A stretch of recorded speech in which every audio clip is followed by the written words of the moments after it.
আরজিকর কাণ্ডে উত্তাল গোটা দেশ। দোষীর দৃষ্টান্তমূলক শাস্তি, হাসপাতালে মহিলা ডাক্তারদের নিরাপত্তা সহ একাধিক দাবিতে সরব হয়েছেন ডাক্তাররা। চিকিৎসকদের কর্মবিরতিতে রোগীদের ট্রিটমেন্টে প্রভাব পড়ছে। এই পরিস্থিতিতে ধৃত সিভিক ভলেন্টিয়ার সঞ্জয় রায়ের আরও কুকীর্তি সামনে এসেছে। হাসপাতালে প্রায়ই নাকি রোগীদের ট্রিটমেন্টের জন্য নিয়ে বড় ভাই খবর শুনছে নাকি? তার মধ্যে অনেক মহিলাই তাকে হ্যাঁ রে কালু কই? কালুর বাড়িতে ঝগড়া অশান্তি হয়েছে বড় ভাই। দিতেন কেন? তখন বলবো? সঞ্জয় হ্যাঁ, বল। উত্তক্ত করত। এমন একটি ঘটনা। হ্যাঁ বল, কি হয়েছে? কালুর বাবা বলছে বুকাচুদা তুই বিয়ে শাদী করছিস না, শুধু এমএলএর সাথে ঘুরে বেড়াচ্ছিস আর দাদাগিরি করে বেড়াচ্ছিস, এইভাবে জীবন কাটবে হবে তোর? ওই কথা কে বলেছে? কালুর বাবা বলেছে। সে গুদমারানির ভাই বুকাচুদা এতদিন ছেলের পয়সা নিয়ে হারামের পয়সায় বসে বসে খেলিও, দেখুন আবার জ্ঞান দিচ্ছি নাকি? ওর বাবা লটারি টাকা পেয়েছে 1 কোটি টাকা। তাই নাকি? হ্যাঁ এখানে শোন। হ্যাঁ বলো বড় ভাই। বস, ওখানে বস। কত টাকা পেয়েছে বলি লটারিটা? 10 এমএ পেয়েছে ফার্স্ট প্রাইজ 1 কোটি টাকা। কি হলো বড় ভাই? শোন একটা কথা। হ্যাঁ বলো। কথা হচ্ছে আমি খুব টেনশনের মধ্যে আছি, না এই সমস্ত কাজটা আমি হ্যান্ডেল করতাম। কি টেনশন তোমার বড় ভাই? আর বলি না বাড়া, এক সুইরের বাচ্চা ভিখারি বেশে রাস্তায় বসেছিল। গুদমারানির ছোনাটার কি যেন নামটা ভুলে গেলাম, মনে করিস? হ্যাঁ ফালতু ফালতু, তার নাম হচ্ছে ফালতু, বুঝলি তো? ফাইল তো সে আবার কবে থেকে এলো? সে আসেনি, আমি তাকে দয়া মায়া করে নিয়েছিলাম। ও দিকে হলো? হইলো আবার কি, চুদির বেটা আমারই খেয়ে আমারই পড়ি আমারই বকে উল্টো পাল্টা লাগিয়ে আমাকে এই বাড়িতে অশান্তি ঝগড়া লাগিয়ে দিয়েছে। কি উল্টো পাল্টা লাগিয়েছে তোমার বাড়িতে?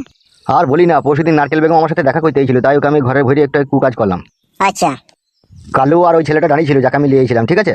ও তো আমাদের তো কাজ টাজ হয়ে গেল, তারপরে নারকেল বেগম বাড়ি চলে গেল। তারপরে ও বুকাচোদা বলছে কাকা আমার খুব খিদে লেগেছে, আমাকে যেটি ভাত দিলে ভালো হতো।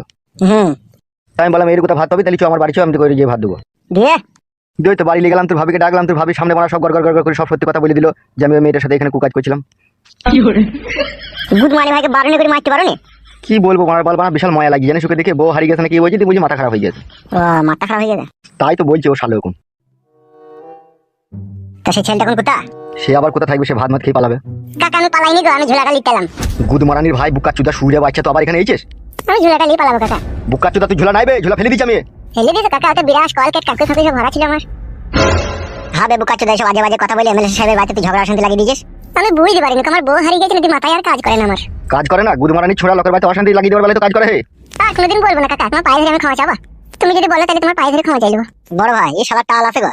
হ্যাঁ ভাই মাথায় আর কোনো কাজ করে না, বউ হারিয়ে গেছে না। পালা পালা পালা পালা, তুই ঝোলা ফেলে দিচ্ছি, পালা এখান থেকে। খবরদার এই গ্রামে যেন তোকে না দেখতে পাই, তোকে আপসি মেরে দেবো তোকে আমি। বেশ ঠিক আছে তাহলে পালাচ্ছি। যা দূর হয়ে যা এখান থেকে। বড় ভাই বলছিলাম ওকে না খেলাইলে হতো না? ও থেকেই বাকি বাল ছিঁড়বে। অনেক উপকার হবে আমাদের। ঠিকই বলছি, আমি পাটে ঝাঁট দিয়ে দেবো, তোমাদের জুতোগুলো ধুয়ে এনে দেবো, মদ ভদ আনতে বলে এনে দেবো। কি করবা? ও শালা যে মানুষকে সত্যি কথা বলে দিচ্ছি রে। সেটা আমরা ওকে হ্যান্ডেল করবো, বুঝিয়ে বলবো না।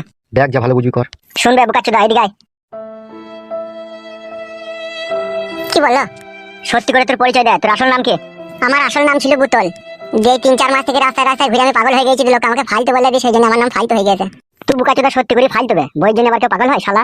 বউ হয়ে গেছে তো কি হবে, বুকাচোদা আবার বিয়ে করে নিবি? তাই বলি হয় কাকা, যত হোক কত আদরের বউ ছিল ও আমার। ওর সাথে কত রাতে আমি চুমু খাওয়া করেছি, জড়াজড়ি করেছি, সেইগুলো আর ভুলতে পারি না কাকা। তা এখন তোর মনের মতলবটা কি? মনের মতলব হচ্ছে যতদিন বউকে খুঁজে না পাই ততদিন তোমাদের এই পার্টি অফিসেই থাকবো, এরই খাওয়া দাওয়া করবো, এরই কাজ কাম করবো, তোমাদের সেবা যত্ন করবো, আর বউকে মাঝে মাঝে খুঁজে খুঁজে বেড়াবো। তোর বইয়ের দেখা 4টি ছেলে হয়ে গেছে রে বুকাচোদা, বলে আবার বাল ছিড়বি তো। ছেলে হইলেও বউ তো বটে আমার। তাও লিবে ও বুকাচোদা, 8টা ছেলে হয়ে গেলেও লিবে। ঠিকই বলেছে বড় ভাই, তুমি ওর মাথাটাই খারাপ হয়ে গেছে। নাহলে বউ পালিয়ে গেলে কেউ আবার বউ লাই? ওর কথা এখন বাদ দে, এখন আমার কথাটা শোন। হ্যাঁ বলো। কালুর বাদ যে লটারিতে 1 কোটি টাকা পেয়েছে, এটা কি তুই শিওর জানিস? হ্যাঁ গোটা পাড়ার লোক জানে। ওখান থেকে 50 লাখ টাকা আমাদেরকে নিতে হবে। ওর বাবা যা লোক, কাউকে 1 বোতল বাংলা মদের দাম দেবে না, তারপর 50 লাখ টাকা। এই কেলাচোদা, আমরা কি করি বলতো? কেন আমরা রাজনীতি করছি? তাহলে বুকাচোদা, রাজাদের লুকিয়ে থাকা গুপ্তধনের সন্ধান শুধু রাজারাই জানে। ঠিক সেরকম ভাবে একটি সাধারণ মানুষের অর্থ সম্পত্তি লুটে নেওয়ার রাস্তা আমাদের মতো বারোচোদা এমএলএরাই শুধু জানে। তাই নাকি? তাহলে কি করে লুটবা?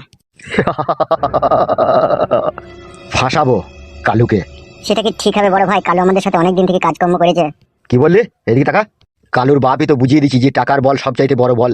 না হলে কালুর বাপ এতদিন লটারিতে টাকা পায়নি, কালু আমার পাতলায় এসে চাটছিল আর খেছিল। আর যেই কালুর বাবা লটারিতে 1 কোটি টাকা পেয়ে গেল, তেমনি বলছে তোকে আর গুন্ডা মস্তানি করতে দেবো না। হ্যাঁ তা তো বলছে। তাহলে বুকাচোদা ওইসব লোকের কাছে যদি টাকা থাকে না, কালকে আমার বিরুদ্ধেই দাঁড়াবে। সেই জন্য বলছি কালুকে ফাঁসিয়ে ওখান থেকে 50 লাখ টাকা গেলে নেবো কালুর বাপের কাছ থেকে। কি করে গালবা? মাগির চক্করে ফাঁসাবো ওকে। শালা মাংমানি ভাই কি হারামি লোক বে। মেয়েটাকে কোথা পাবা? সেসব নিয়ে তোকে ভাবতে হবে না, তুই একবার কালুকে বাড়ি থেকে একবার কাল লেগে হলেও ডেকে আয়। আচ্ছা ঠিক আছে বড় ভাই, তাহলে যাচ্ছি। আর একটা কথা শুন। হ্যাঁ বলো। একবার যেমন করে হোক লুকিয়ে চুরি আড়ালে আবডালে গিয়ে নারকেল বেগমকে একবার ডেকে আনতে পারবি?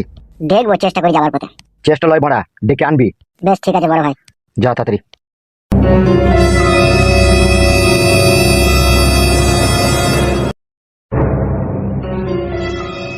এই ঘোড়ার মারা কপালি চুদা, কি কাকা বলো।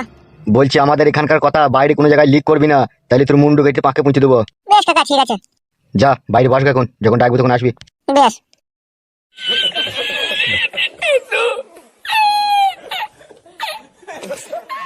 কাজটা খুব সাবধানে করতে হবে।